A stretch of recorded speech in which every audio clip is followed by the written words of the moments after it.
All right, let's get started. Let's go. Quincy. Randizzle. So what's this podcast? I brought receipts. All That's right. where we start. So All I brought receipts Mhm. just for the audience to know that I brought receipts was a podcast started to basically have conversations like the conversations me and you have, like we've had all last year, the 2020. Yeah. I feel like those kind of conversations need to be out there a little bit more. Yeah. The way we go through things, the reasoning and rationale behind why I think the way I do, why you think the way you do, and it's just as there's two levels of it, one bad and one good. I guess that's the way I like to look at it. The bad part is that it's kind of I would say, anti-news, mainstream news media. There's a lot of narratives out there that I feel that people they watch the news, but they don't get the everyday person's perspective of like what's going on. Mhm. They don't get a person who's thought about these things more than 2 minutes. And there needs to be a lot of that perspective out of there. The good part about it is that it's the same thing. It's kind of two sides of the same coin. It's like getting information out there, getting books out there that we've read, books that we are reading, getting another viewpoint that helps people think about the full problem, or I don't know, the full. And like me being a young black male, I know there's a lot of other young black males that don't grow up without a father. And no, I mean, they grow up without a father. And they need to see some kind of other perspective than what they see on TV. Yeah. So 100%. I feel like that's the purpose of a little bit of the purpose of I brought receipts. I guess that to re-emphasize the I brought receipts part is evidence. Like I brought evidence, I brought logic, reason to the table. Yes. Yeah. Instead of like, there's a lot of conversations where people just shoot the breeze and they're like, they put something out there and it's like, whatever, man. And it's like, what can you prove that?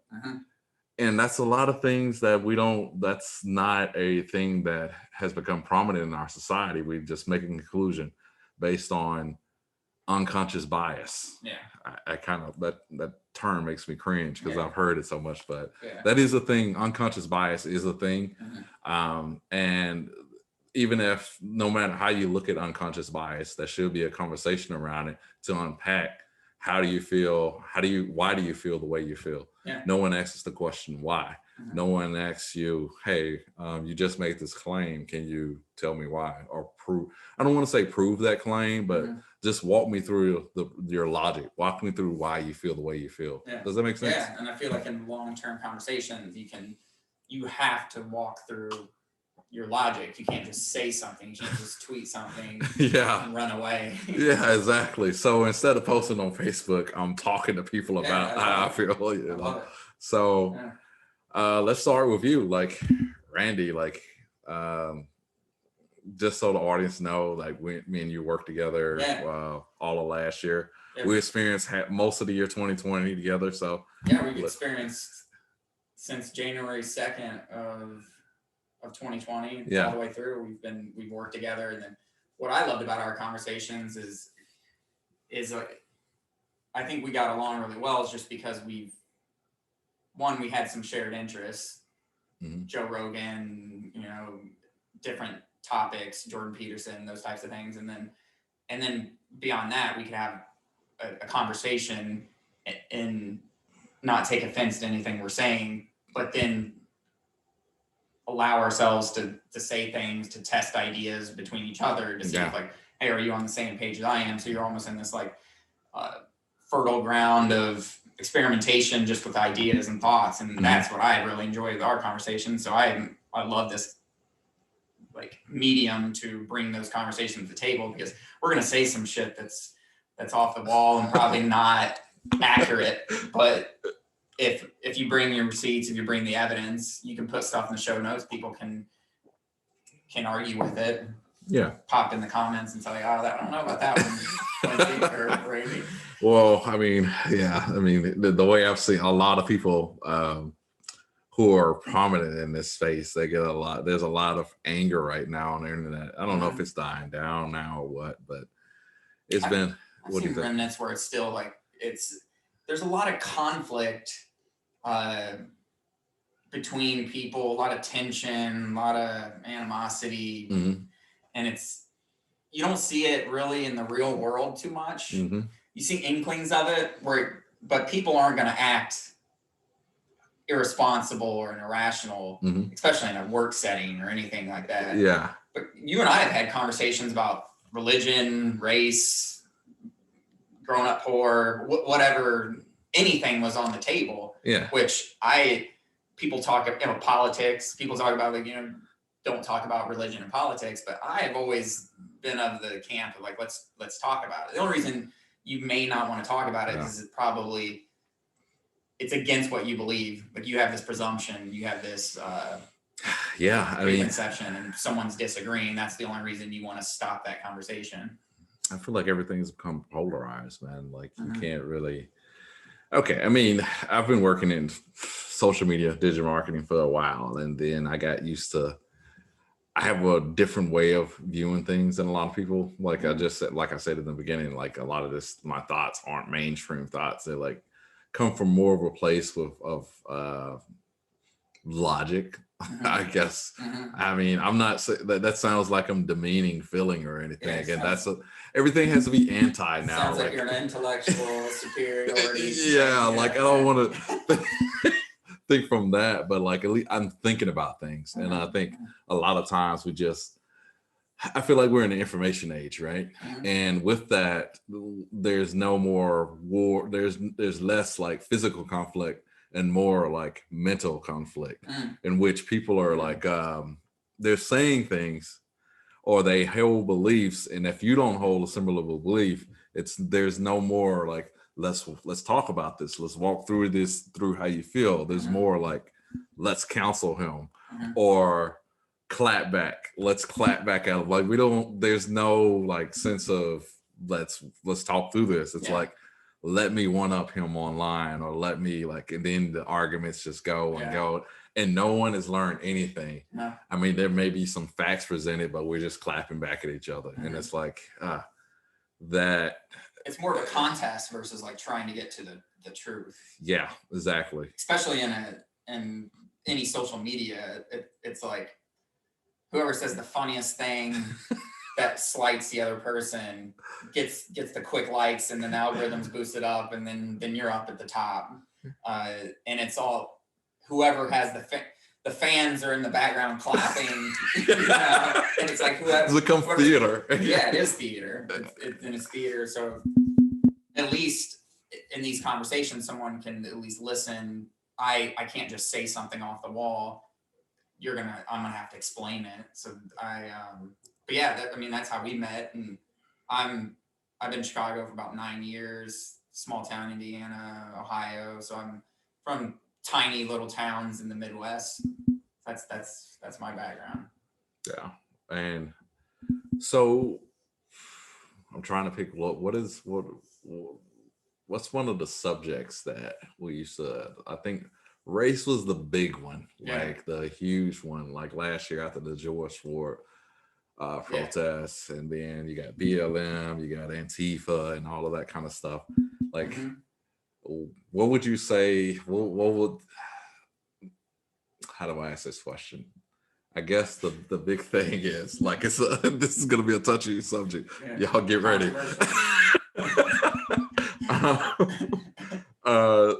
What would you say your biggest takeaway from let's separate, let's compartmentalize. How did you feel about the George Floyd? The specific incident? The specific incident. The ramifications after and all of that.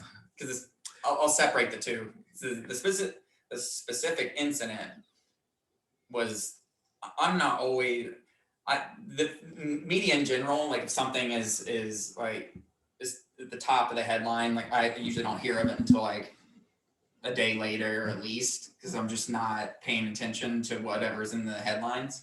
So I found out a couple days later, and we've had these types of. This isn't the first. No. police brutality scenario. It's not the same one of a white person and a black person. But when I saw it, it was just one of those things where it's like, this is not good. And it was like demonstrable. And it was like one of those things where it's like, okay, this person's going to get convicted. And, you know, of course, like, choke this guy out. And, you know, that it's an unfortunate, there's many unfortunate things that happen in this world all day, every day. And, you know, this one, the unfortunate thing about this one is it was on camera and it got blared to the entire world. And then the media got a hold of the two different, like, the narratives. For this specific incident, there was only one narrative.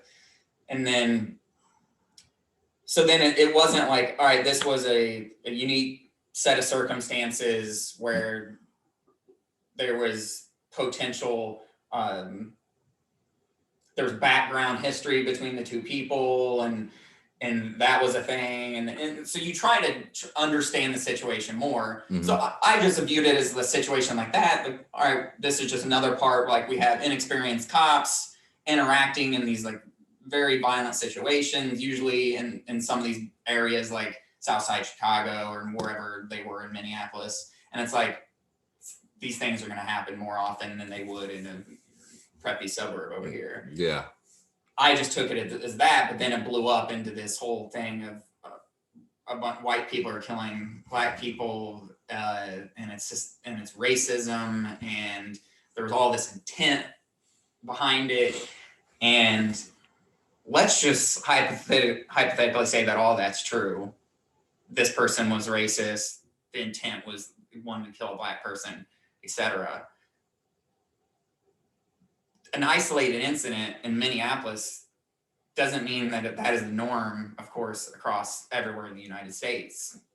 And so then, like, that's my intuition when I view something like that. It's like, all right, let's say there is this one racist person, and there's probably a handful of others, and this has happened. Yes, it's very unfortunate. Let's try to prevent it. Let's stop this in the sand. But then we're just like, let's defund the police. Let's all the police are racist. It just kept sensationalizing. The media took it, and of course, in a political situation. So the ramifications after that, and then of course there was this podcast that Sam Harris did where he's like, I remember that podcast. Yeah. Can we come back, step back from the brink? From that, I think that was the name of it. Yeah, and he said, can we? And he predicted. He was like, he just ran the numbers of how many interactions there are between police and black people in general. And in fact, there are going to be more videos of things like that. And guess what? There was like 3 or 4 maybe of this summer in 2020. So then it's like, so then he predicted that it was just going to be like, oh, we have this epidemic, this huge problem, etc. And I think I was listening to this. I was on a Q&A with Thomas Sowell Q&A of this documentary, and Jason Riley was talking about some of Thomas Sowell's research, and he said that,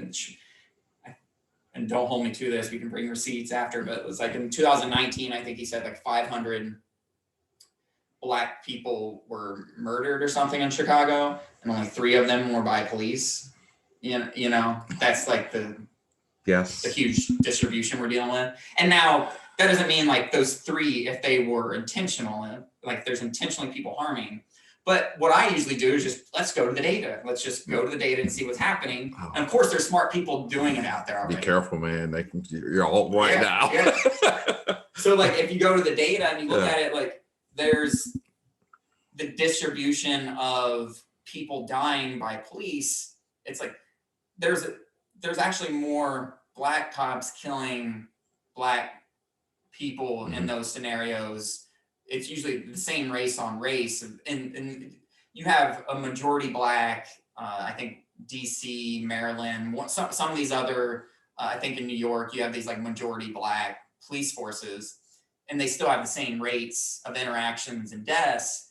Then you start to think like what my intuition said at the beginning is like, yeah, there may be some racist people out there, but is there this systemic thing that we need to have these revolutionary changes. Yes, we need to have revolutionary changes in our police force. I don't think someone should be trained for 6 weeks and just go out into the South Side Chicago and be responsible for protecting everyone. We had to go to college for 4 years for basic business things. So then it's like, I think we should definitely fund.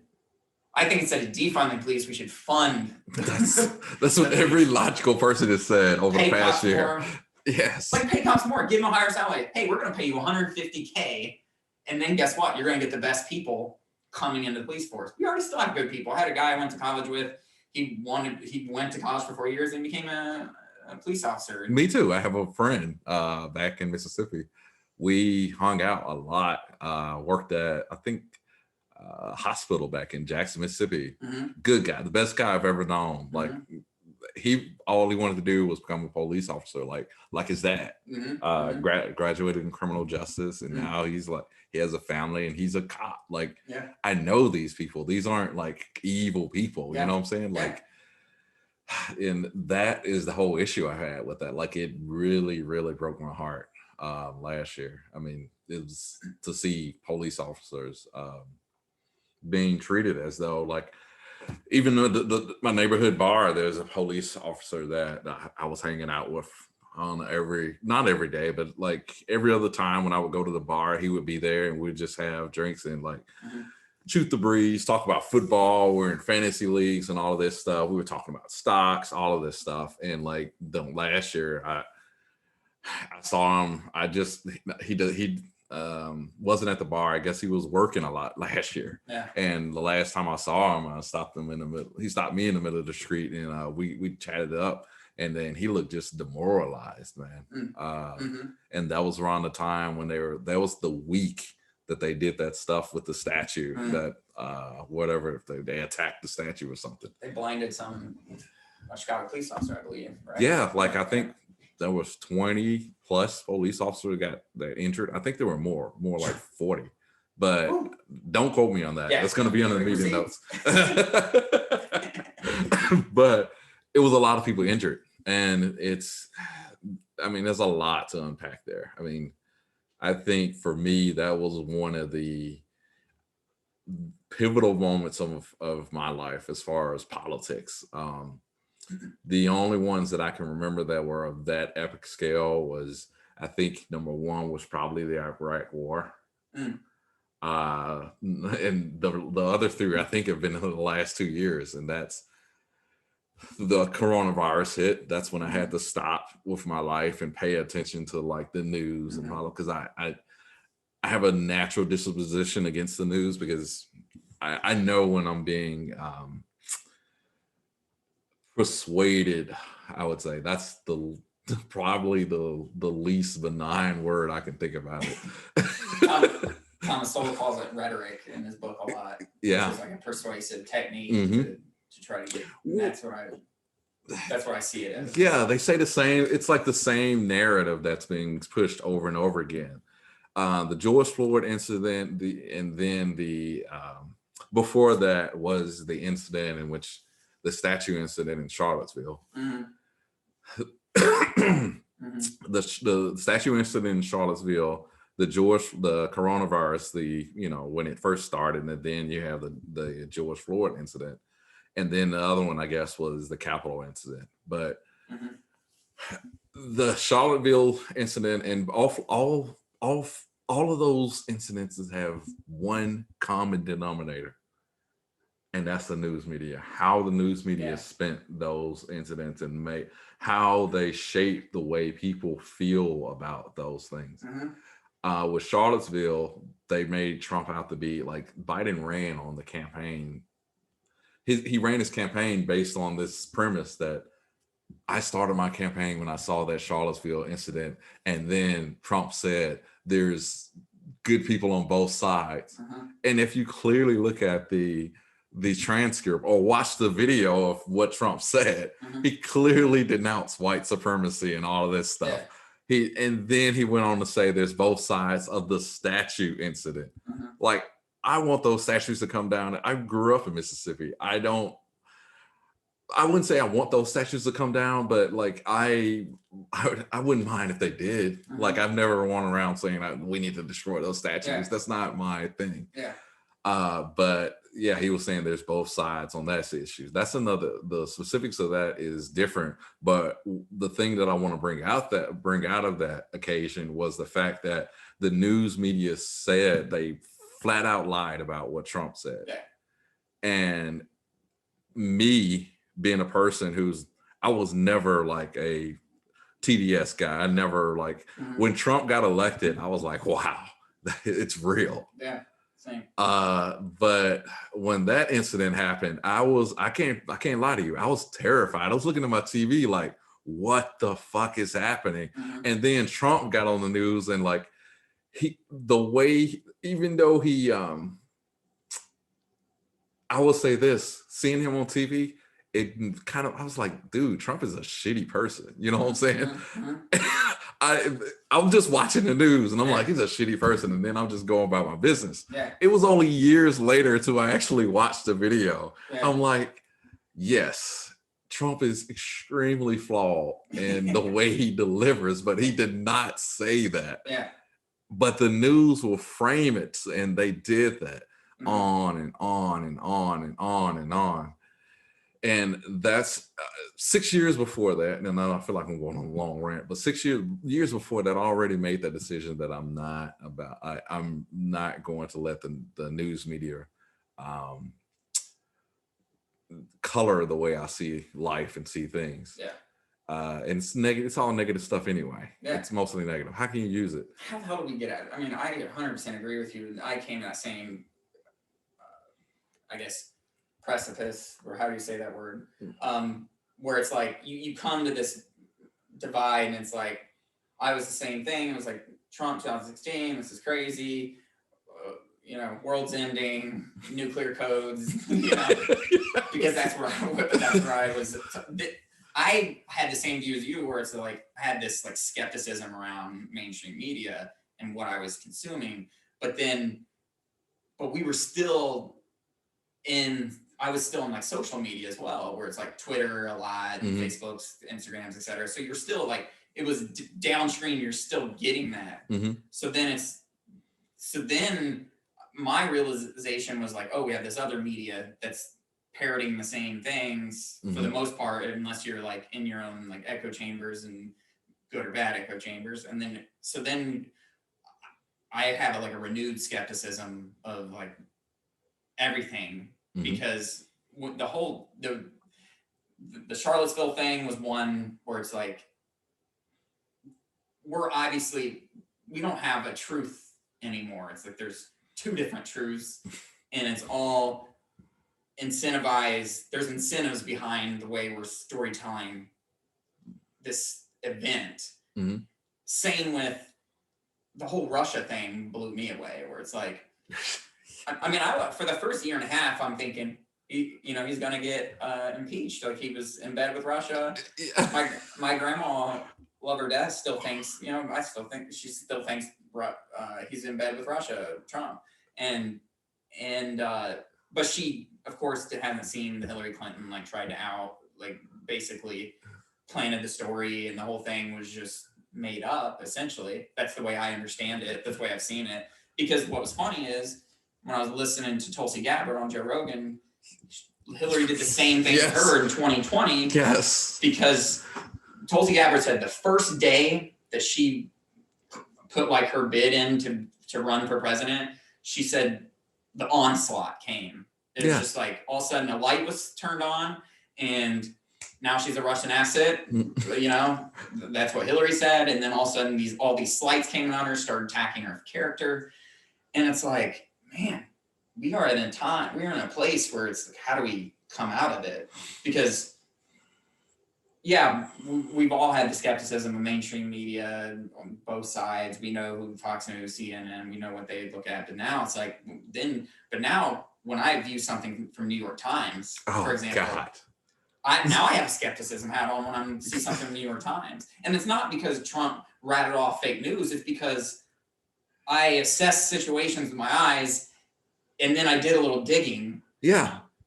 the thing about it is like we're human beings. We have all our lives. We have all these situations. We have all our flaws, all the things we're trying to deal with. And you're hoping you can get information and then not have to spend 2 hours investigating it and bringing receipts to the table. Yes. Well, that's what we have to do. So I kind of get like usually my take on it is like, is this important enough for me to do research on? Or do I have a friend arguing with me or parroting this thing? And my intuition says that, I've checked these things before. This media outlet said this, then they all parrot it. And then it looks like everyone's saying that this is the social cohesion thing. Then it's like, when I looked into it over and over again, I watched the thing with my eyes and then I watched how they're portraying it. I'm like, this is not what happened. So then now I'm in this situation where it's like, now you just find people you trust, authentic people. Yeah, that's Tulsi Gabbard, Joe Rogan, like even Ruben Report. I love him. He just feels authentic. He feels like he's telling the truth. I haven't been second guessed on anything he said. Yeah. And he's open when he's wrong too. Yes, exactly. So it's like that's what you want in the person conveying the truth. So then it's like we're in a situation where we are just bombarded by two different truths. So now we're really polarized. You have far left, far right, and it's like, where do we go from here? I think we need like new medias, and we need. I honestly think we need to get away from these monopolized medias. It's like Facebook owns Instagram, and you suppress shit. Like, do you find yourself like I find myself going to Google, and if I want to search anything controversial, if I want to search anything, actually I've started if I wanted the truth, I go to DuckDuckGo. Yes. And then I look, and it's a completely different search experience. So it's like that is very troubling for me. You're telling me. It really is. Like, especially with the COVID thing, we're talking about health, and somehow it's been politicized, and somehow it's been like, if you want to look up anything about, say, vaccines, for example, related to COVID, you can't on Google. You're gonna get flooded with CDC stuff. You're just gonna get flooded. And what are you looking up? I'm looking up that but yeah, Avery Robinson. What's that guy who got shot in Georgia? The Wendy's incident? No, before that. That's Mike, I think. Oh. Is it? I don't know. But go ahead. But anyway, so it's like if I want to find the truth on something, I can't go to Google anymore. And how troubling is that? It's been escalating. The problem is that, and my big concern is like I hear people, like I talk to my friends and they're saying all this stuff about like the anti-Trump stuff, and like, but then you ask for receipts. there's no why do you feel the way you feel? I'm not saying that Trump is like this amazing, like outstanding figure, but like what I'm trying to say is that there's no information. That what I fear is that there's no credible information. People are making decisions. They are not only making decisions, but fiercely defending those decisions, and fiercely defending ground that they have no idea how they got there. Yeah. The systemic racism one is a big example. Yeah, it's all tied together, because it's like, I remember I was back home with the George Floyd thing, and like I knew, I understood, and that's why I was looking up the Avery Robinson thing. I think his name is Avery, but I don't know. I'll search that later. But the guy who got shot, who got ran down, you remember that incident? And then LeBron like tweeted, "They're hunting us down everywhere." They're like, dude, like, come on.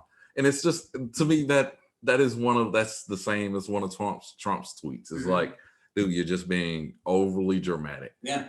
But at the same time, it's like the way it affects me is that me and you, we can search that stuff. We know I'm writing a blog right now that detail like, how do I get to the truth? How do I, at least I wouldn't say the truth because that's kind of abstract, but get to some realizations of what happened, and who are the main people there, and how did it start, or what's some context to the situation, instead of a narrative about a situation.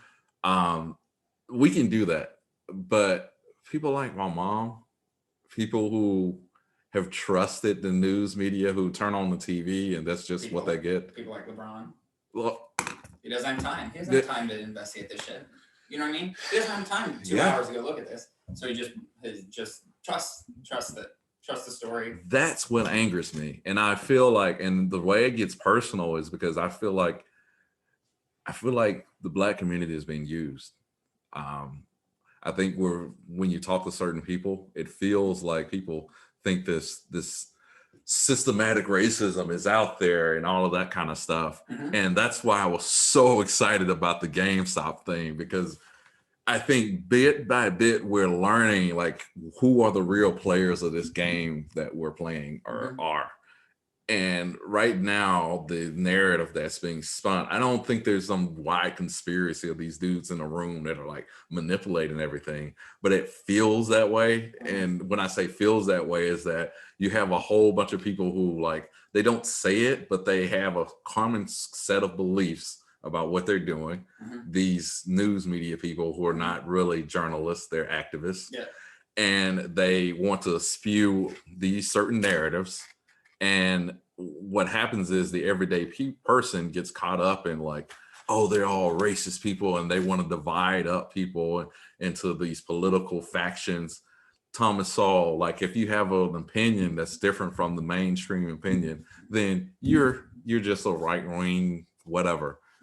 They're trying to call the people who participated in the GameStop shortage. They're making the narrative now is they're alt-right people. I'm like, are you kidding me? I don't understand why that would be the narrative. Explain what the GameStop. I don't know. I bet a lot of people don't know.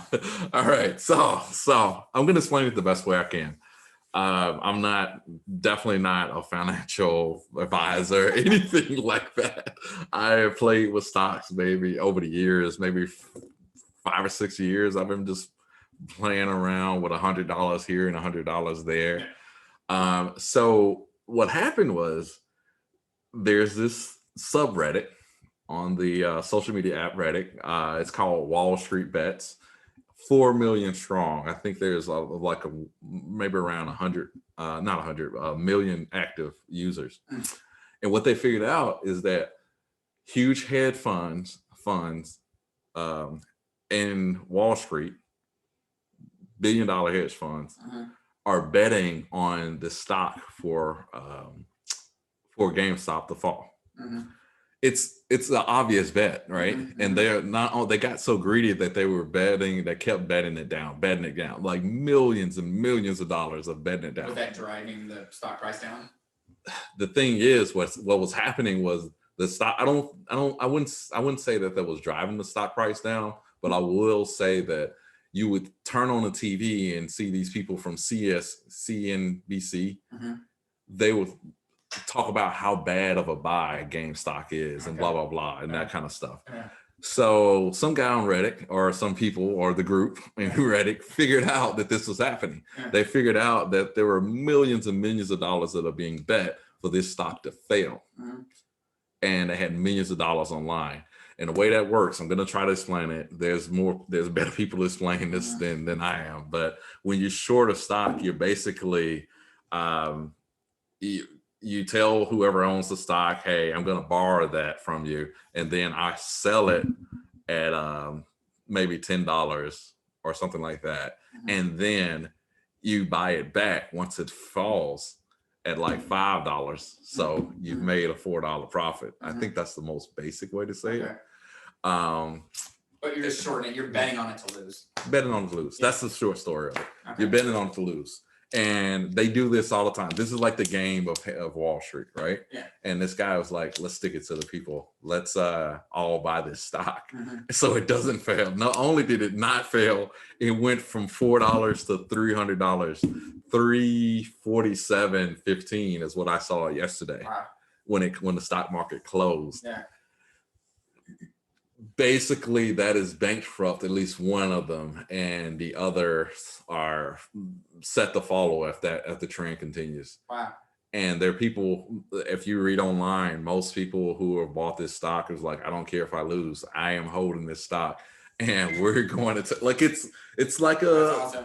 a middle finger at the system. Yeah. And that's why I'm happy. Like that made me on my birthday. It's the best gift because thanks. All I ever wanted, and I could be going on a rant here, but the whole purpose of this podcast, what we're doing and what we talk about, is to educate people about how the system works. Mm-hmm. And I feel like education, this was a wake-up call for, I don't know what they're going to do about it. They've already shut down Robinhood apps. You can't buy the stock any longer. You can sell it. So if you sell it now, I think it was at 280 something. When the markets opened, it was at $400, and then it came down, and they started shutting down apps like Robinhood started. Yeah. That's a market manipulation. Oh, sure. So they shut down these apps, right? I think on E-Trade, I tried to buy more and I couldn't buy anymore. And you couldn't buy anymore. So with that, the stock dropped to 150. But I guess what I'm hearing is that on Reddit in that thread, there's a whole message just like, look, guys, I know how they're manipulated. That is robots or algorithm that is doing this, that's dropping the prices down. Hold the line. So so it went back up. Now it's at 287 the last time I checked. Wow. That's a good story.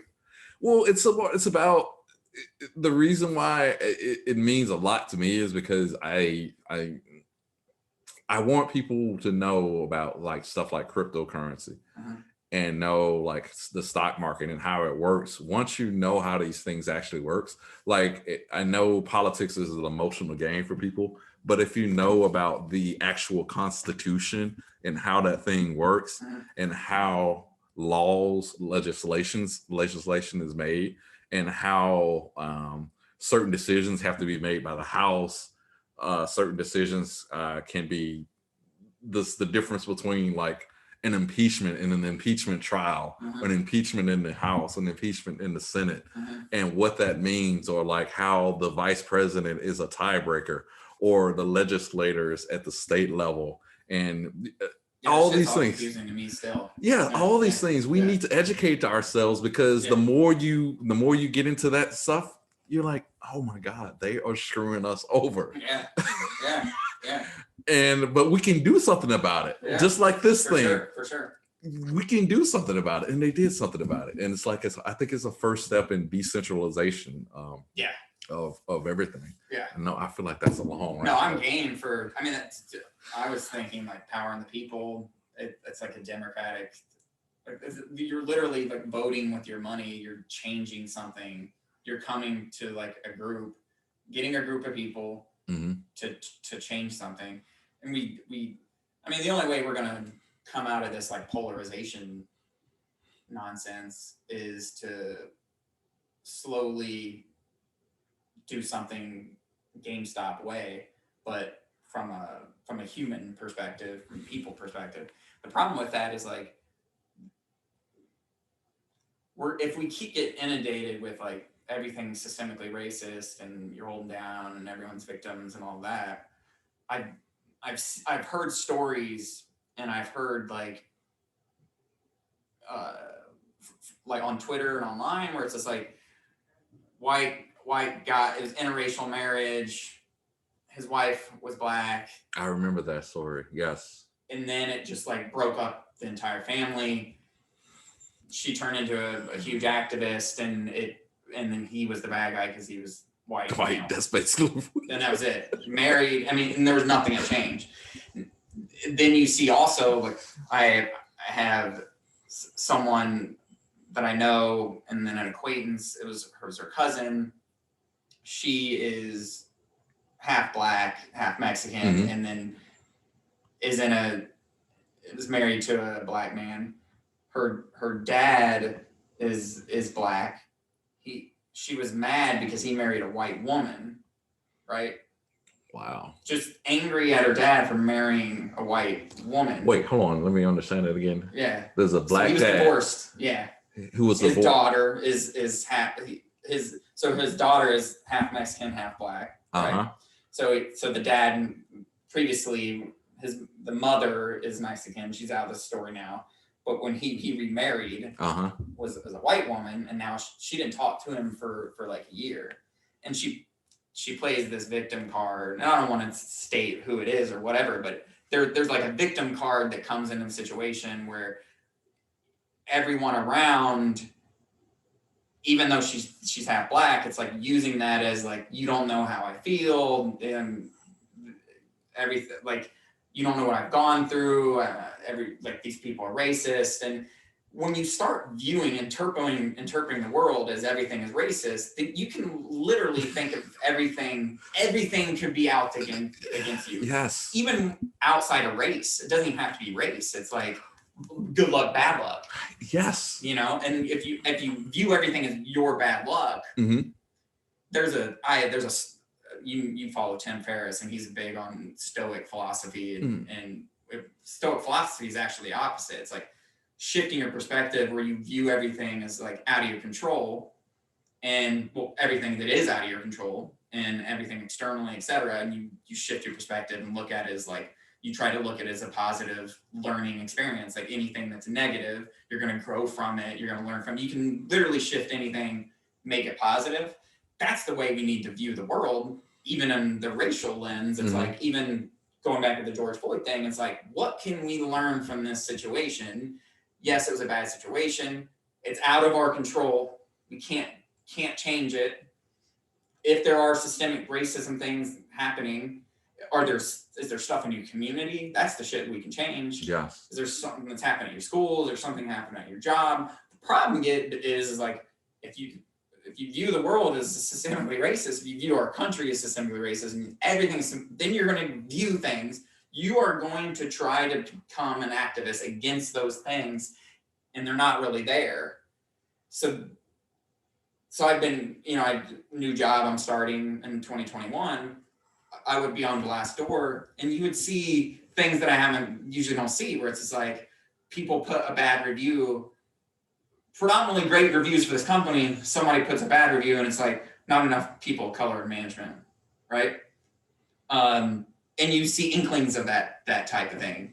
I was on Medium and reading an article, and it was this woman, and she was just talking about how much she liked. It was like Plato and some of these philosophers, these older philosophers, and she was talking about their ideas, and she was just writing a post. This activist person comes on and just attacks her in the comments and says, like, all of these people that you talked about, there's like 9 of them, are all male and white. None of them are women or people of color. You should be ashamed of yourself. You need to be held accountable. Blah, blah, blah, blah. It's saying that, like, she has to advocate for women when she's talking about philosophy or anything in that regard. And it's like, there's something very troubling to me, because I break it down. If we want to talk about like the fundamental problem, it's cynicism. And just like viewing the world cynically, like people are cynically out for themselves, like they're doing things in self-interest. And so if you view the world in that way, then everything's going to be negative. You are going to suffer internally. Yes. You're always going to be suffering. It's like, yes. You're not going to be able to develop trust with anyone. Your friendships are going to be messed up. You can't form the important, tribes are good and they're bad, and we need tribes. We can't form our tribes, because if you have a cynical view on everyone, someone says something, Quincy says something, I look at it, oh, that's a microaggression, Quincy. You know what I mean? Yes. So to me, we got to, what's happening is this culture of activism, social justice activism is coming up, and we're critical. James Lindsay wrote the book Cynical Theories, whatever, and it was a play on critical theory. And the critical theory is, just for the audience, is the university social justice scholarship that's been happening since the early 2000s, and now it's famous now because it's coming under our companies and media and et cetera. And it's literally just viewing the world cynically. We need to view everything in this conflict, cynical way. And I need to be interpreting everything Quincy says in maybe this male, you're black, but you're male as well, So I need to view you as like, what is problematic of what Quincy's saying, and I need to be an activist and fight that out in social justice. And it's like, it's very destructive to our social environment. Well, I just went on a rant, but I don't know where we want to go with that. Well, there's a lot. There's a lot. But first, I want to ask you one question. Why do you think that, and why do you personally think that there's no such thing as systematic racism?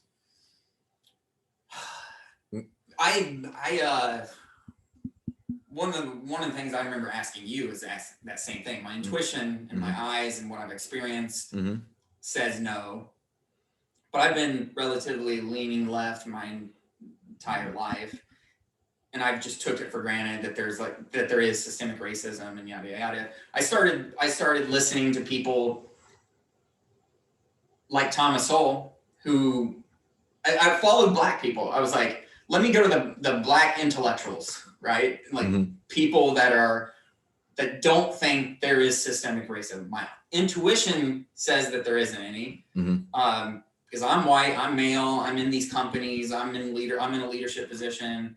It's not happening around me. But the antagonist will say, oh, you just don't see it. It's unconscious. You don't see it. Whatever. We won't. That aside, I don't see it. So then you go to the Black intellectuals. You go to these smart individuals who are understanding this economically, and Thomas Sowell's the biggest one. Like you could go with him, but then you could veer off into Glenn Lowry, Thomas Chatterton Williams, Chloe Valderi, like some of these Black individuals, and it's like they were saying this anti-racism book, this white fragility stuff, it's nonsense. But then I'm starting to forming my ideas around that. That's built that I'm getting receipts for like my intuition that I had. Then I look at the thing that happened at was it Bret Weinstein at what's the college? Evergreen State College, where it's not. I don't think it's State College. I think it's Evergreen College. I think so. Okay. Yeah. So then watching that documentary, and I recommend everyone to watch it. Yes. Because it is the most privileged, diverse, liberal college of all time, probably. Yes. It's an alternative way of learning. It's very liberal. So there really isn't a lot of white people in there, but there is. And after 2016, you had Robin DiAngelo, who wrote White Fragility, who's a PhD.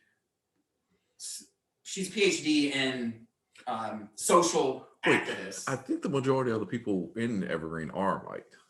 Are you sure?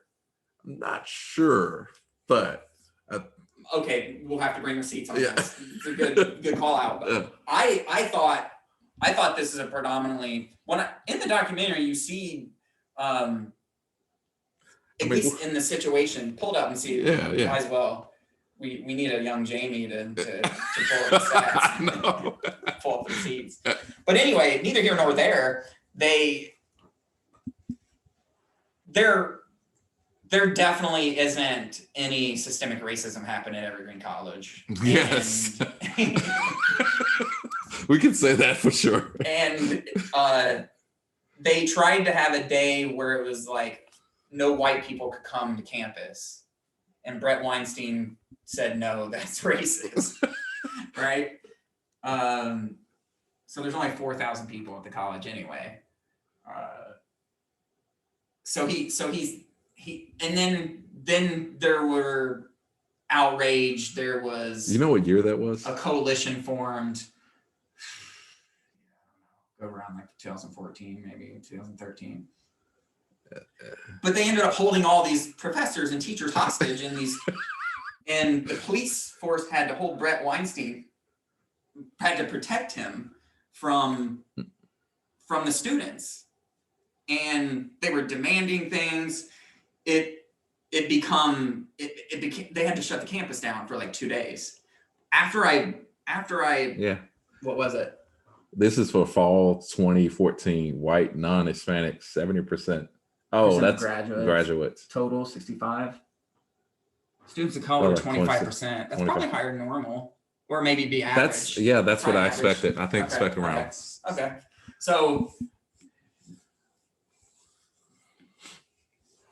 whole point being, after I viewed that, basically is like, does this do the solutions that the scholarship activists that are bringing to the table, all these ideas that they're bringing to the table, how do they play out in the real world?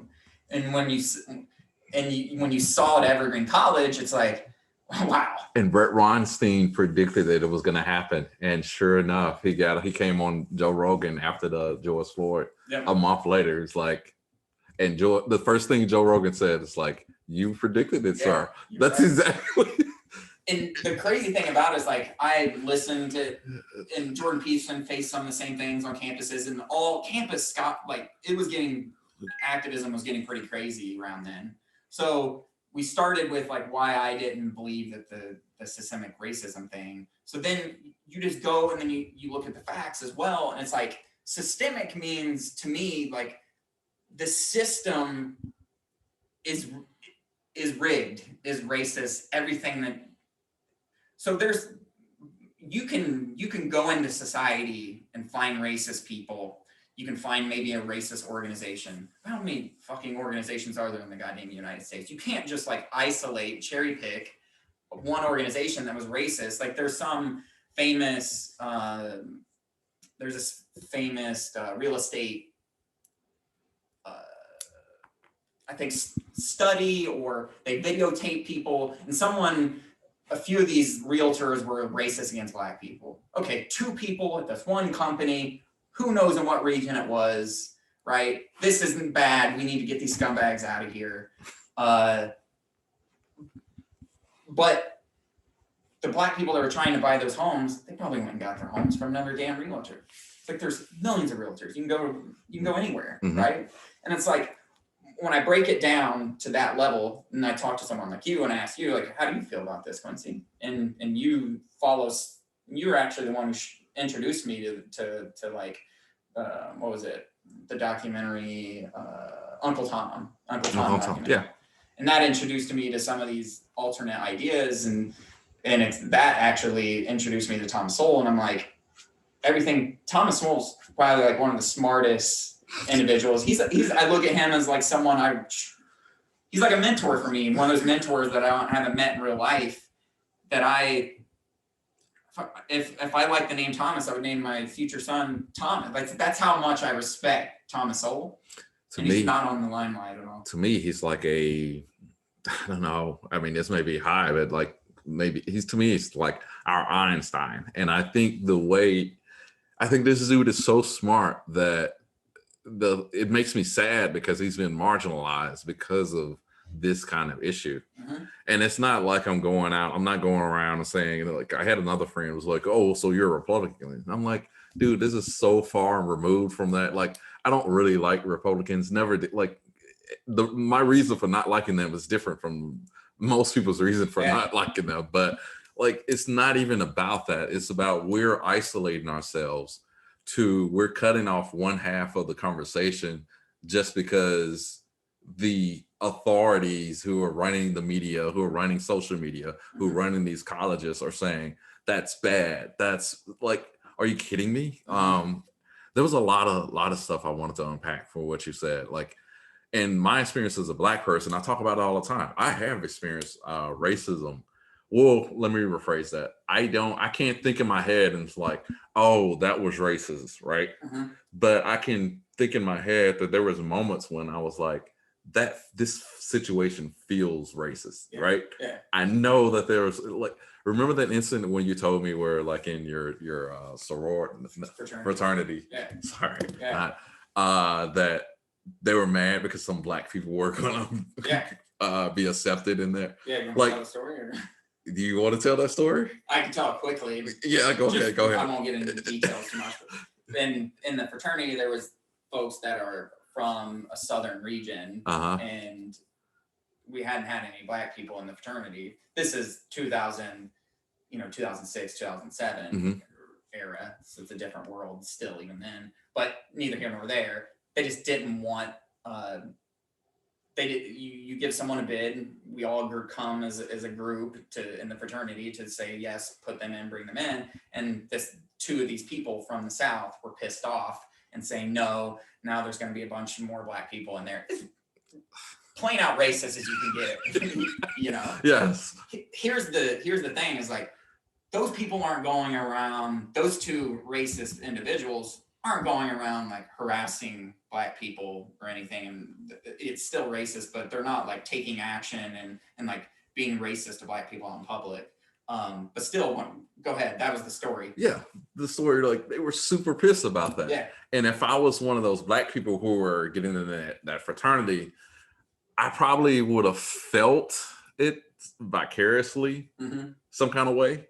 But at the same time, like I'm a pretty empirical person. Like if you don't come at me directly or even indirectly with racist thoughts or attitudes, I'm not going to be like, that's racist. Yeah. You know what I'm saying? Like I wouldn't have known if the people in the fraternity wouldn't have told me about that. I wouldn't have known that. Yeah, exactly. And that's the situation that I'm in, is which like I was in, like when I worked for this gas station that was run, like it was like all this they were like a lot of older white people, and there were situations where I felt like there was like some racist ideas or thoughts or like actions, but they weren't directed towards me. And the thing about that is that we can talk about aberrations, we can talk about ghosts, we can talk about what the problem is. That I think, and this bleeds outside of the issue of racism.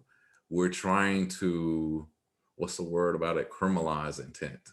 And that's the thing with George Floyd. Like you're trying to criminalize intent. What happened? It is illegal for you to kill someone.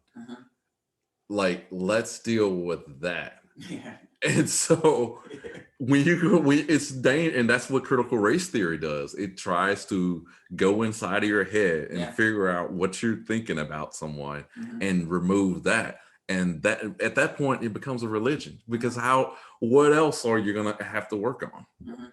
And that's what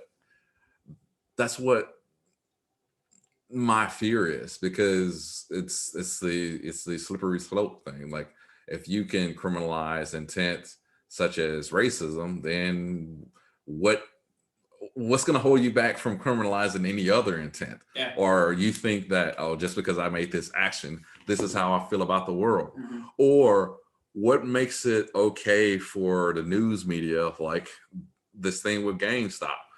They already have it in people's head that there's all this racism out there, which in a weird kind of way, like, yes, racists do exist in the real world. But just because all these people are doing this thing, like with GameStop, does that make those all white supremacists? Those people who are in the Capitol building, they said all of those people were just white supremacists. That's the way the news media is saying it. And one guy even went as far as to say, and I heard him, I think his name is Schaefer or something.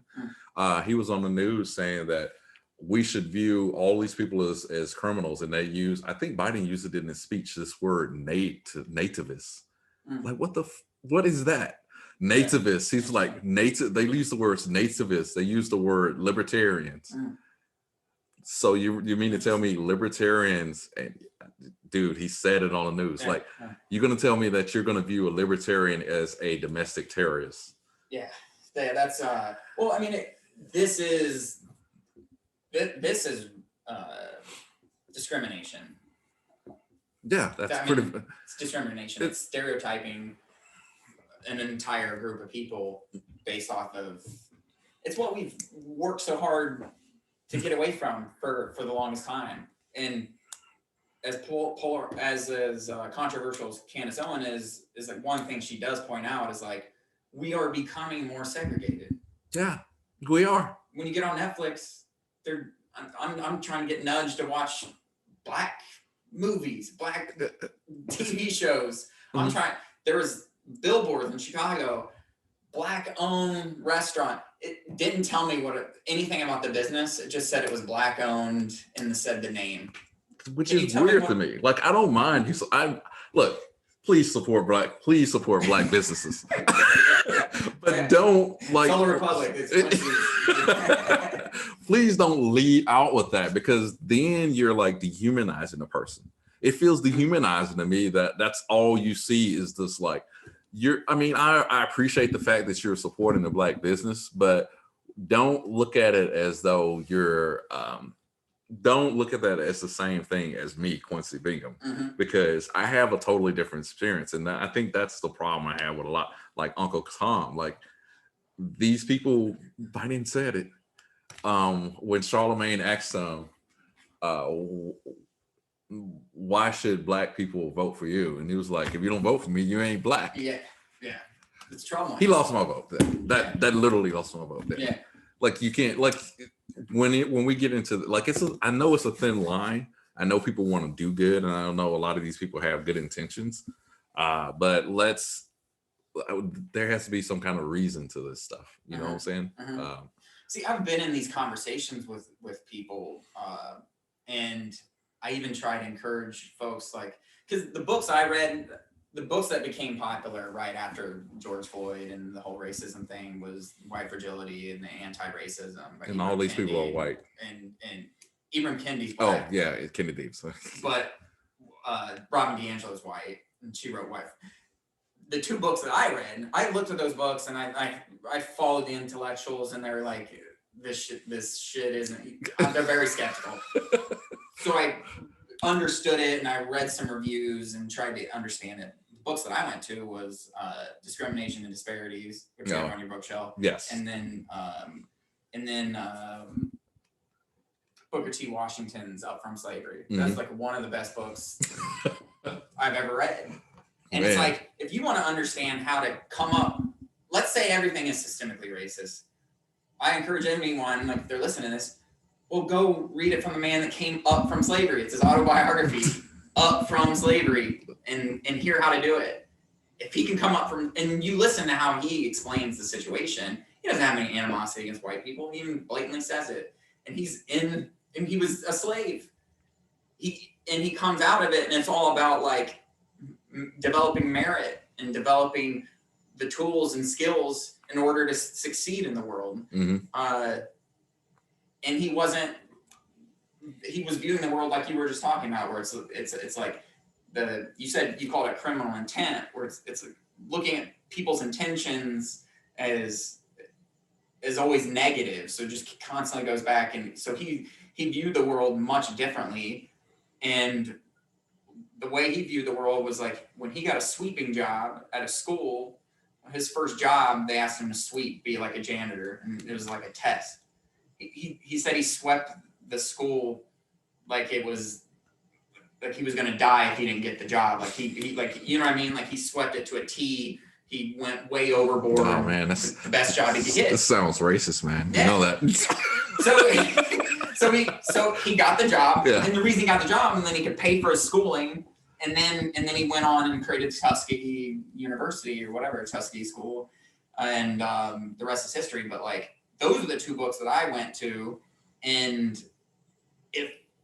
but you won't find those books on the New York Times bestseller. So my worry is like the ideologies of the cynical ideologies, and some people see this like we come off as cynical people because we've been burned before and all this, but we have to view the world differently. We can't constantly view the world cynically. Well, the thing about it is, I was, and last year when I was thinking about critical race theory and I dove into it, it's like at a certain point in time when you look at like the way you, and this happened when I was a year before this, I've always go down these rabbit holes. Like I was obsessed with people who, flat earth people, obsessed with them.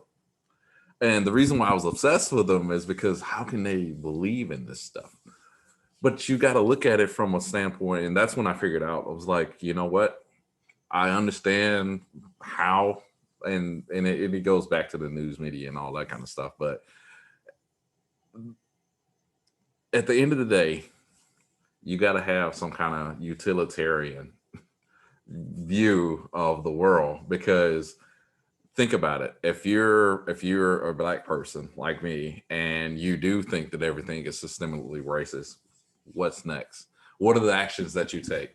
So what I'm seeing is they're what it feels like to me is they're begging white people. Let's say that I bought into it all. You're begging another race of people to accept you. How does that work with your psyche? How does that work with your everyday? You're begging people to accept you as a full person. Isn't your who you are? Isn't that based on your view of yourself? Or are you allowing yourself to be your self-image to be created by some other people? Or exactly, that's the problem. Like the premise is you're inferior. And that's and people don't understand why that makes me so upset, because it you lose.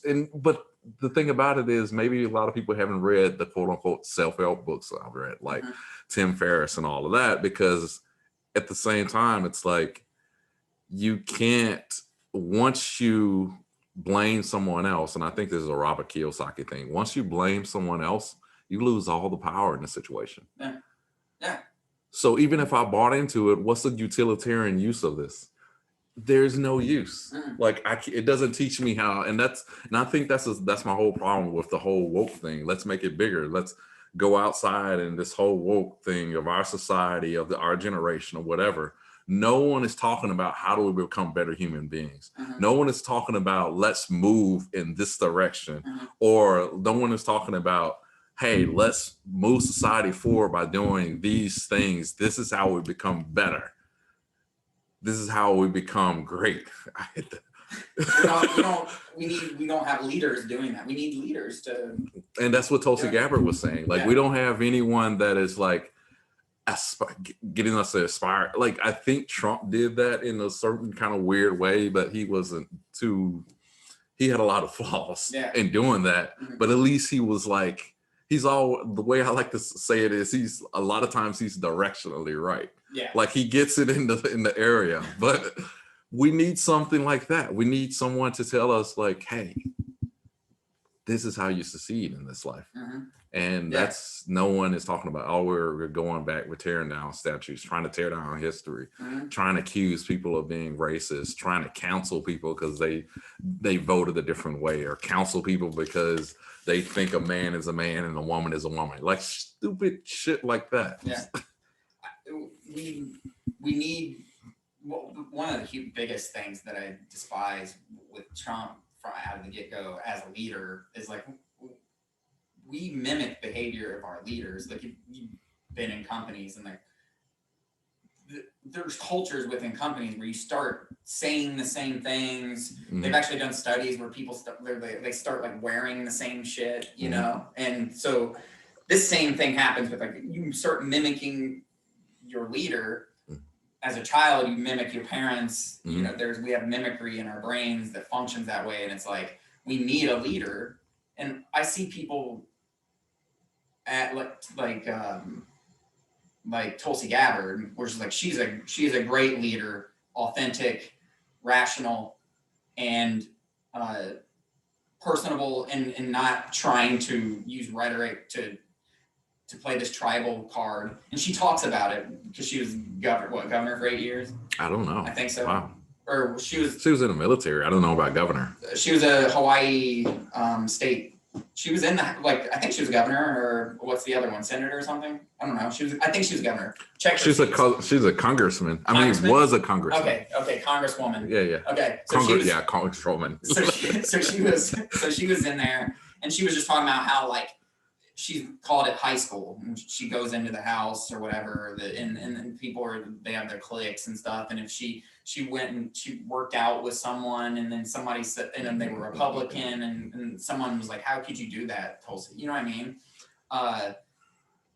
We need leaders to come out and be like, "Stop with the bullshit. This is how you're supposed to behave. This is how we're going to move forward. We don't need to be reactive and thinking about these short-term ways on how we can get someone to be president. We need to think about, like, how can we long-term think about the future of this country." I think when I think about it, it's like, if you put this person into a leadership position, like a CEO of a 100-person company, will they be successful? Someone like Tulsi Gabbard, yes. Someone like Biden, Trump, Hillary, no, this isn't going to be successful. I don't think so. So you put someone like that, and it's because there's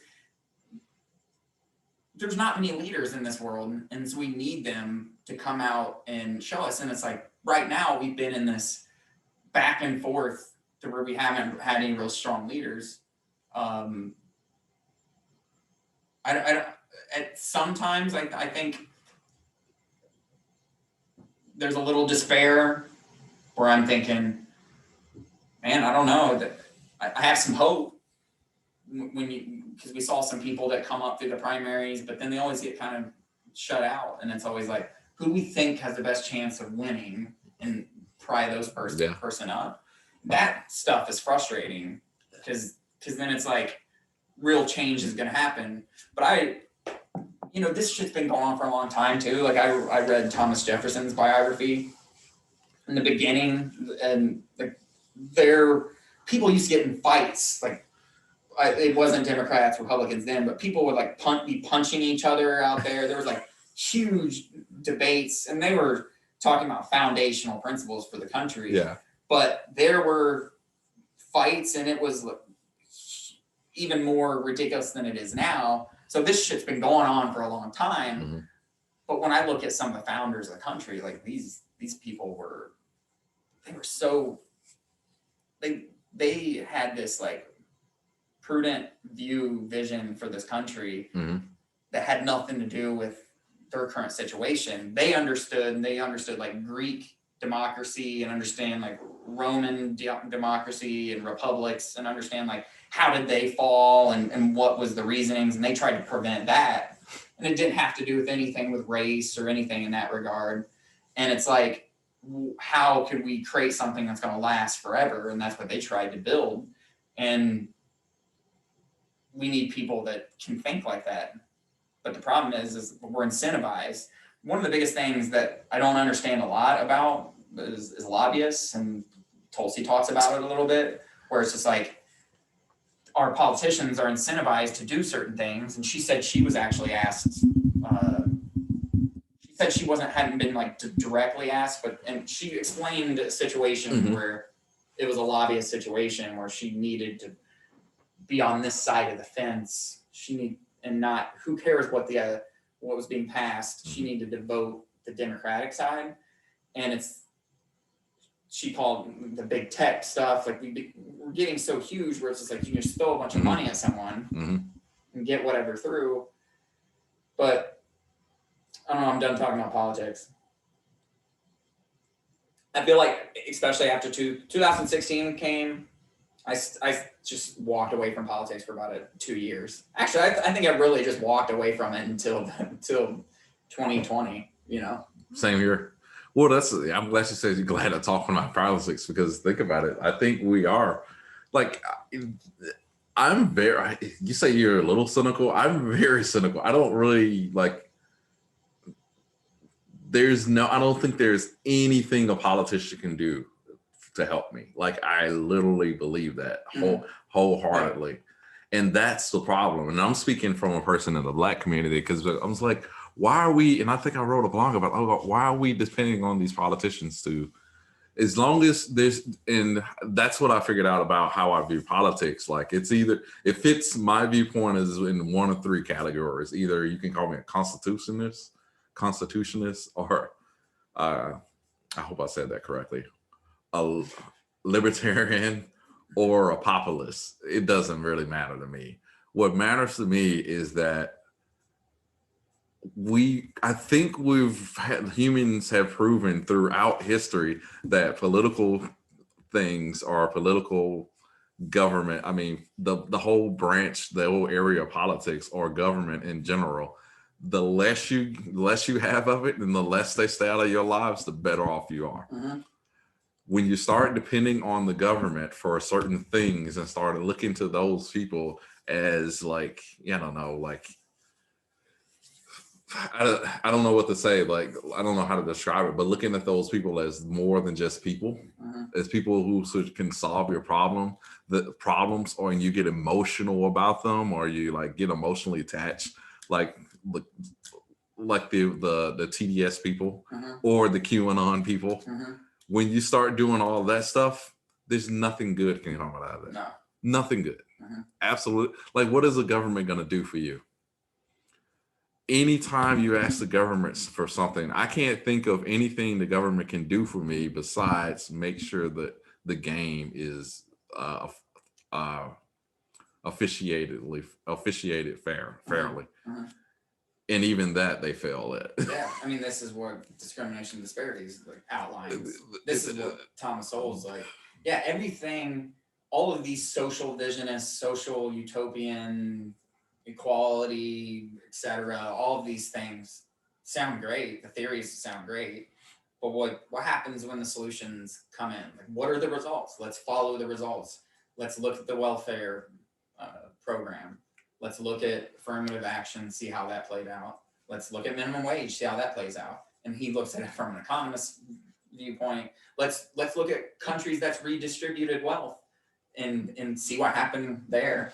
And let's look at the people who were exiled, like the Cubans, when the communists, Cuban, and like the Cubans that left Cuba after the communist regime, and the total wealth of the Cubans that were left were in America was more than all the Cubans in Cuba. So it was like the Cuban Americans had more wealth than all after or however many decades or whatever. Same with like the Jews, obviously the population that kept getting like exiled from communities, but even Asians as well. Like there's tons of examples in discrimination disparities where it's like groups of people, they, for some way, shape or form, and he talks about it like human capital, they're building human capital, they're building these like skill sets and knowledge, where it's like, to me, it's some of the things that you were just saying. It's like, you're not depending on anything externally. You are building the necessary prerequisites internally within yourself to succeed in the environment. And to me, that's like evolution from yes, that's a natural path of life. Human nature thing. It's like, what things in my body, the eyes, like we developed eyes because we needed to see so we could live within our environment. Like, what do we need in this environment? And some groups of people, like when you exile them, then they leave the country, and then that country suffers because those people that had the necessary prerequisites to boost up the economy goes down. These people suffer for a little bit, they lose all their shit, but then they go and succeed in whatever other country that they left and went in, and it just recycles over and over and over. And it's like, anytime we have this social vision, the ramifications are just horrible. He talks about going back into the race conversation, because people like to use that, where it's like I think in what time we up to? No, I'm just getting messages. We're good. There was I think it was in the 60s at one point, there was this act that came in, I forget what it was called, but there was Black families had 25% fatherlessness rates, and that was outrageous. So then a bunch of social vision welfare things came in, and we all think as like a lot of the 60s, 70s as this revolutionary time where we fixed a lot of things, but there was the welfare system Thomas Sowell showed actually drove up the fatherlessness rate, not only in Black communities. So it went from 25% to like 75%. White communities as well. It went from like 5% to 25%, and even Hispanic communities as well. And he goes into the affirmative action thing, and he talks about how folks that get into these Yales and Harvards and et cetera. Like, I come from a small town where I had a public small town education, where if you would have affirmative action me and put me into Yale, I wouldn't have succeeded. And you know what I mean? So it's like, not, he kind of looked at it as like, we are harming people. We're harming two sets of people. We're harming the people that should be there, and we're also harming the people that shouldn't be there. Like, I went to Purdue University. Exactly. I didn't belong in Yale. You know what I mean? Yes. And it's like, so let people grow where they need to grow. Exactly. And that's hard. It's hard for people to understand that, because it's all built on this this emotional thing, like this emotional, oh, everyone should have this opportunity. Like, that's not how anything in the world works. That's not how, it's not natural. It sounds great, but we've seen it play out. So, I mean, if you want to look at the extremes, it's like Soviet Russia. Like, how did it play out? They thought the same thing. And then, we had the gulags, and we had. Well, it's all about financial. I would say that I don't want to say financial, but like being resourceful. When people talk about the economy, it's like we've demonized economy. Think about the things that you don't learn. I know for me, I didn't learn this in school. I didn't learn what an APR is. No, not chance. I didn't learn what interest rates are. I didn't learn anything like the things that we should be learning. And I'm of the mindset that all children should know how to code. I know that's the thing. It makes me think of that learn how to code thing that people got banned. It's just stupid. But I think that it's all about education and like broadening our mind. Like, I don't understand why the real things aren't being talked about. Where it's always like, even in me being a digital marketer and working for an agency, I never felt comfortable with the blame mentality. And even though I expressed that, and even if when I had a team, I wanted them to feel that way, like, please stop trying to blame someone. It's hard, because I think it's just the way we humans do things. Yeah. We want to blame someone for this or blame someone for that. And you can't, like, you cannot, what is the word? You cannot outsource your responsibility. Yeah. It just not, there's nothing good that can come from that. No. And I think in America, we don't realize, we're not teaching our children. And you said something like a few minutes ago about learning history, like when the forefathers, when they were trying to figure out what direction they wanted to take the nation in, they were learning from history of Greeks and Romans and that sort of like that. And I thought about it. I was like, yeah, we are being taught history, but the history we've been taught right now in the mid 2000s is, I don't know, what's that project, the 1960s? Yeah, like we're being taught crap like that. It doesn't expire anyone. The only inspiration you get out of that is like, let's tear the system down. Yeah, a revolutionary act, man. I wouldn't mind, like, I don't think I can emphasize enough, like, once you figure out what is useful and what is not useful, like, why are you, even if that is right, what you're saying, or true about, America being systemically racist, what is the next step? You don't have anything. No. You got nothing. Like, I don't think people appreciate the fact that the one thing that separates America from other countries, or at least the countries I know about and I visited, is the fact that we have this wide range of freedoms where we can do or say anything. Uh-huh. And with that, I don't think people understand that. I talk to any immigrants in Chicago. I don't think we have a lot of immigrants in Chicago, or at least first generation. But you talk to the immigrants. My hairdresser is, and she's from Ukraine, Russia, born in Russia, grew up in Ukraine, and the way these people, I go to a sweat lodge, Chicago sweat lodge, and it's Russian saunas, Turkish saunas, and it's all European people.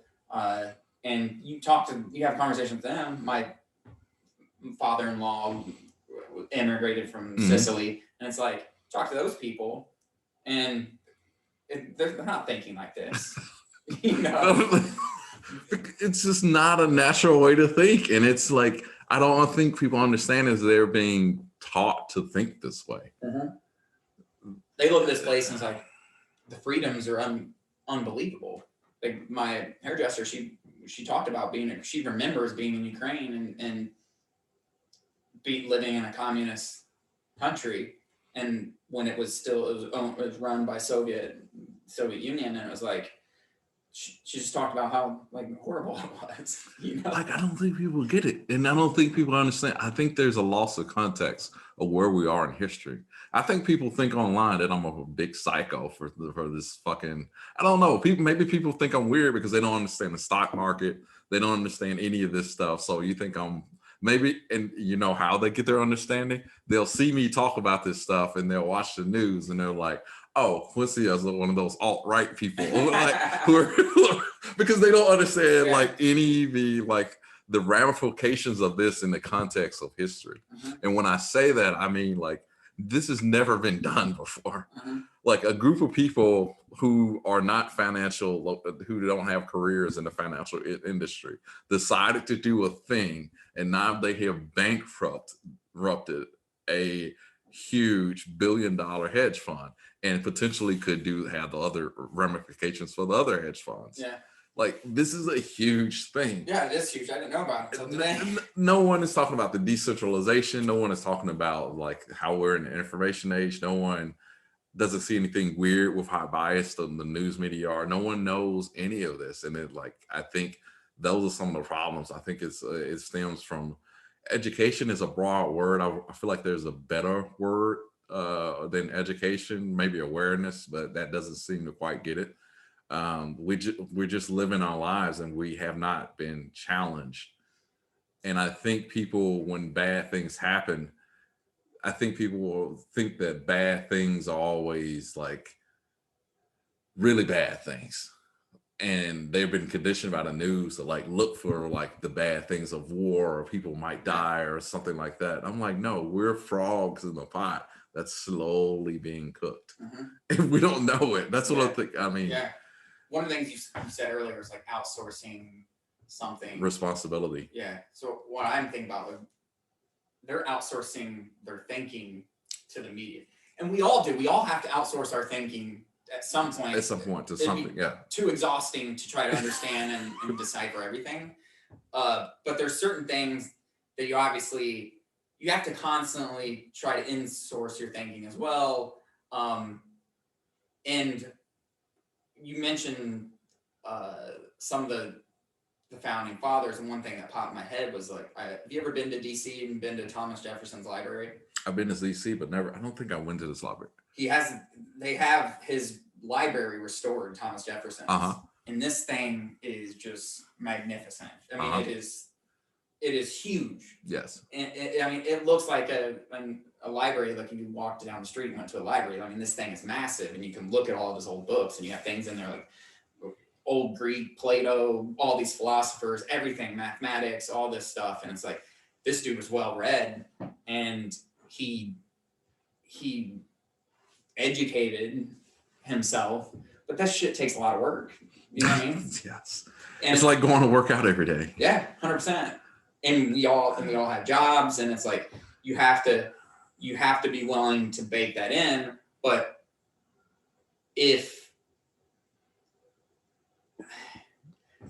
some people, you just don't prioritize this type of thing, and it's like, I want to entertain myself and let's say, play a video game instead because I don't want to deal with this shit. You know what I mean? Yeah.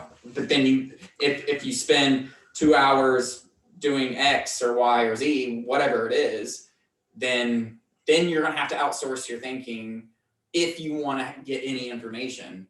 So then it's all about picking. Then hopefully we can trust our sources, but then we really can't, you know? So it's like, can we get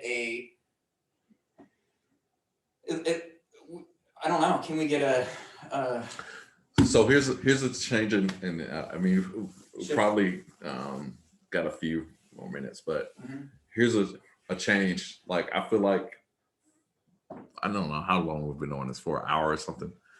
Yeah, where we at? We're at 2:41 or 3:41? 3:41, that is. Yeah. What can we, like, what are some solutions to these problems? Because I feel like we've been laying out like all these bad things. Like,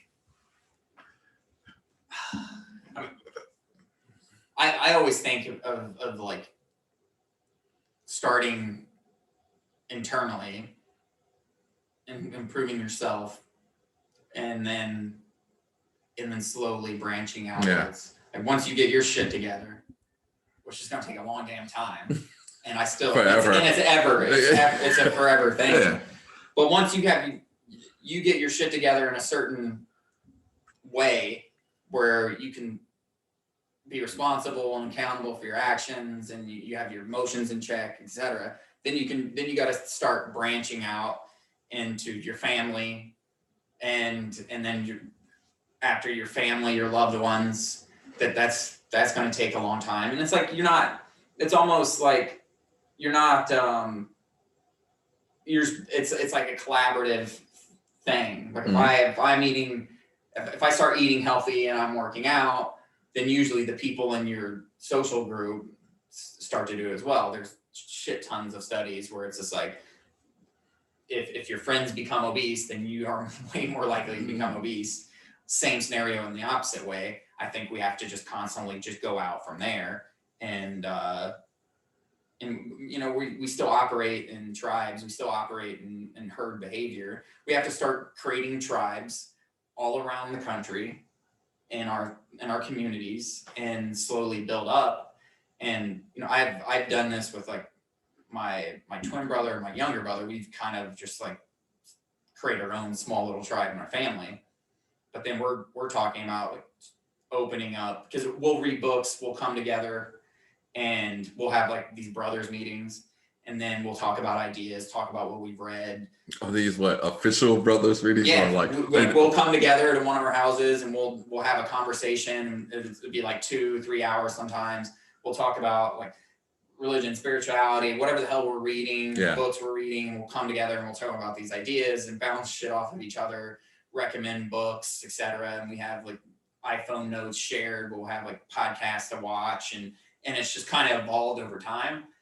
Now we're talking about like just building that to where like beyond just us three, to where it's just like, all right, does anyone else want to do similar things in this regard? And then of course, like my wife's pregnant, so then it's like eventually I have kids, and it's like you just constantly build up everyone around you. If a bunch of people do that, then what hopefully you can create is essentially a subreddit of 1 million people, 4 million people who can make change. You know what I mean? I love that. That is exactly what it is. And I think that's what's going to have to be. And it's like having conversations, recording this conversation. Like right now, I have a lot of genuine fears about this conversation being out in the atmosphere. Mm-hmm. And I think a lot of that is people like us who do have these conversations. Dude, they have a lot of fear. Like it's very scary to like get in front of a camera and say things, or a mic and say things, especially things that you know that people aren't gonna like. And I think there's a lot, and that's my biggest lesson. It's a sad lesson from 2020 is that like, I don't want to say it's negative to say. The thing I wanted to say was like, people really are cowardly. That's not. I mean, yes, but these people like they have their lives to protect. They have. There's a lot of social things going on where you want to be accepted in your social class, and if a lot of what if someone did what you just did, and just say that they're in a group of like, people, hardcore activists, they will be expunged from the group. Like, how do you combat that? And I think that a lot of it, sometimes it's just going to have to be understanding the risk and just facing your fears. Yeah. I think at some point someone has to face a fear or do something they haven't done before, if that makes sense. We also have to have people like you and I that I'm not going to be sensitive if you say something that offends me. I know your intent. We've established that we're friends. There's an intent. I understand your intent. You're just trying to get to the truth. I think we're all trying to get to the truth, which is ever elusive, or at least just trying to understand the world better. And it's like, in order to understand the world better, I am going to say some things that may offend people.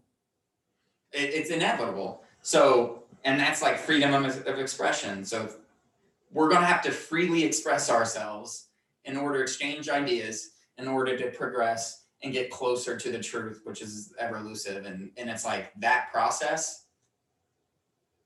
I hope we and you with this podcast continually can show is like bring people on, talk about controversial topics. You're not arguing and over the table. That's another problem is like having it in person, like having a face-to-face conversation. You're not going to act like a cowardly, like you said. Nobody's going to act cowardly. Yeah. People are going to treat people with respect. So it's like, hey, if you want to comment in my comments, let's jump on and talk about it. Yeah.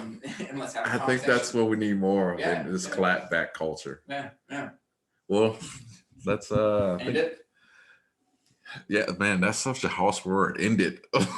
Yeah, we can pause it. Pause it. Yeah, I mean, yeah, we're so long. Well, we will do this another time. All right, man. All right. Appreciate you having me on.